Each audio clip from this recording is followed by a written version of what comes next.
am almost done with my mid-year financial reset. This is part 3 of 3, where I'm going to talk about how I'm going to reach the goals that I outlined in part 2. And then in part 1, I talked about how much I've spent this year so far. Okay, something that is going to be a huge help in reaching my goals is my July bonus from my corporate job. That total is about $2,600. It's just over $2,600.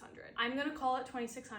And the first thing I'm going to do is transfer $1,500 of that into my Roth IRA, which means goal number 2 technically is complete. Max out my Roth IRA for 2024. Then I have about $1,000 or $1,100 left over from my bonus, which I'm going to put towards my Pilates certifications. I did a ton of research this weekend about my Pilates certification. I'm going through Balanced Body, and there are multiple courses that you need to take before you even get to your working hours, where you student teach, shadow, practice, etc. And there's 2 kind of prerequisite classes that I should be able to use for my personal training certification, and each of those are about $500 to $600, which should eat up the rest of my bonus. But that means goal number 2 and 3 are covered by my bonus, which leaves me with my goal to pay off my student loans by the end of the year. If you watched my part 2 video, you know that I have $5,000 left to pay off. And basically what I'm gonna do now is calculate how many more paychecks I have coming for the rest of the year, and then divide 5,000 by that number. So I get paid twice a month. So we have July, August, September, October, November, December, 6 months, which means 12 more paychecks. 5,000 divided by 12 is